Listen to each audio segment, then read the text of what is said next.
Hi and welcome. This is Damon Bruce and you're watching 2K Sports, a Sunday broadcast of the NBA. It'll be Steve Nash and the Phoenix Suns facing off against Jason Kidd and the Dallas Mavericks. And now we head out to Dallas with Kevin Harlan, Steve Kerr, and Clark Kellogg. Yeah, how y'all feel?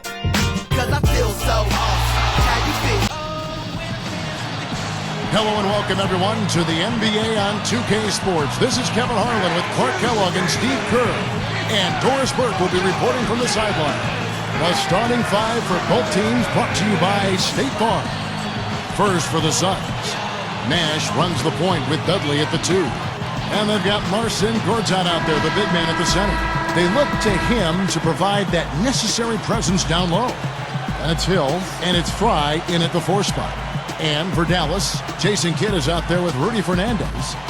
And they've got Tyson Chandler, the big man in the middle. He's a big part of that presence down low.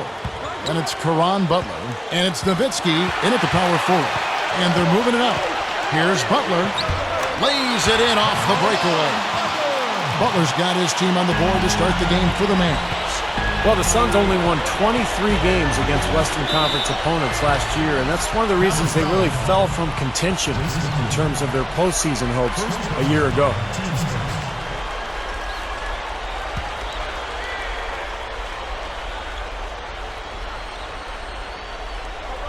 Here is Nash. He's picked up by Kidd. And look at how quickly he got his hands in the way of that pass. Here's Fernandez. And Phoenix has possession. Well, you know, for the Suns, Clark, why do you think they struggled so much against the West? Well, I think part of it was they weren't getting enough done inside, and in the West, that'll cost you. I mean, we've talked about it before, Kevin, how big the front lines are in the Western Conference in general. I mean, you look at a rebounding. 10 out of the top 15 rebounding teams last season were in the Western Conference. I mean, points in the paint, 11 of the top 15 were Western Conference teams. You've got to be able to handle your business inside in the West. If you don't, it's going to be hard to win. A moment to check in with Doris Burke. Doris? Hi, guys. I caught up with Coach Alvin Gentry. When I asked him where they might have an advantage today, he said, we've got the shot blockers to make things very hard on them when they bring it into the paint. And that's what we plan to do. Gentlemen? Thanks, Doris. Well, guys, give us your thoughts on that. Well, you know what? I think the game plan for a lot of teams, really good teams, starts with good D. So it's pretty much what I expected to hear. And for this club, that's the way it should be. I mean, they need to send a message defensively right away. When you take it to your opponents on the defensive end of the floor, it sets the tone early. And Steve Nash, even with all the turnover in Phoenix, just kept putting up numbers. 15 points and 11 assists a night a year ago. And that was without Amar'e Stoudemire, who left for New York, signing as a free agent. You know, he didn't need to make the layup complicated. I mean, it's not a trick shot contest, but he decided to go for a little extra flavor on that one. Back to Nash's production, having a finisher like Amar'e Stoudemire might help, but it goes to show you that, you know, he can set up any kind of player. Well, he's a room service dime dropper, so if you can catch and finish, you're going to get scores. I mean, that's how good he is.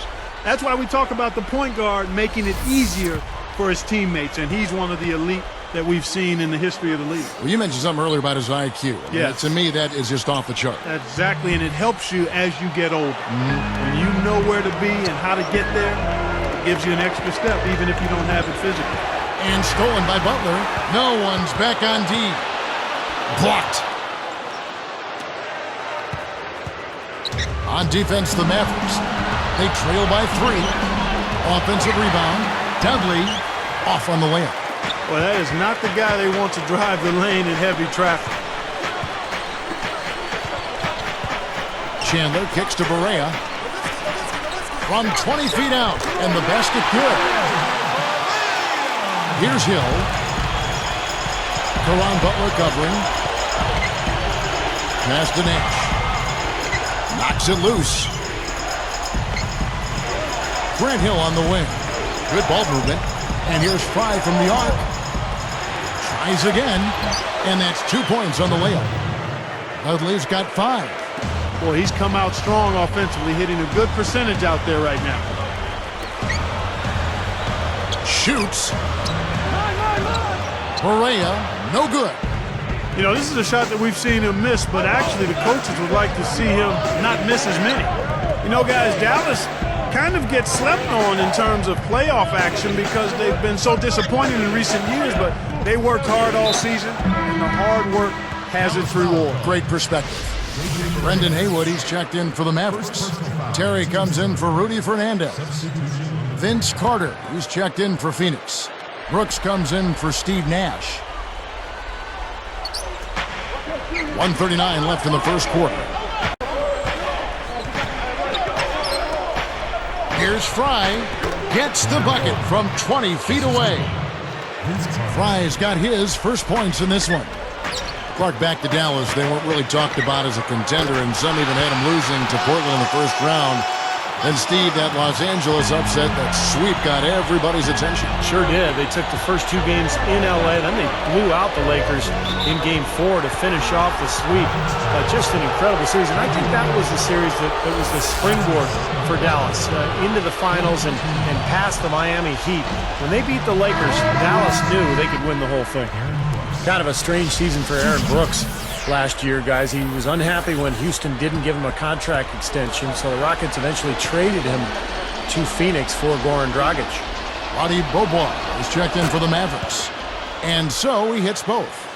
You know, Steve, when you talk about Aaron Brooks, and every point you made is a good one, it wasn't really the best of fits for him, and I think here in Phoenix, it has been a nice fit. He's got speed and shooting ability, and he can definitely play an up-tempo game, and that's Phoenix's style. Good luck. And that one's good by Gortat. And that's the goal every time down. Just find a high percentage shot. And Dallas calls their first time out of the game. Well, the Suns missed the playoffs a year ago, and there's a lot of speculation about whether they will begin a rebuilding process.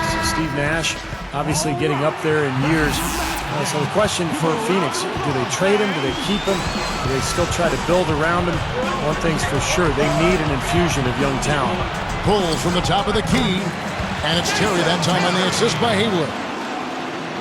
Here is Brooks. There's 45 seconds left in the first quarter. Kicks to Gortat. Cannot hit, and Dallas the other way. All good questions to look for answers for, Steve. Certainly the Suns need more young talent. This is a team that was selling first-round picks only a few short seasons ago, Clark. And, Kevin, that's rarely a good idea. I mean, even on a stacked veteran team like the Suns were, you look at players like Luol Deng, Rajon Rondo. I mean, those players selected with some of the picks the Suns sold away. Sometimes those moves can come back to make you squirm a little bit. Yes. Carter for 3, and it's good. Assisting on the play was Brooks. Carter's got himself going with the triple, his first basket of the game. It's Terry outside, and that's not going to go. Domination in the first quarter. It's been pretty lopsided.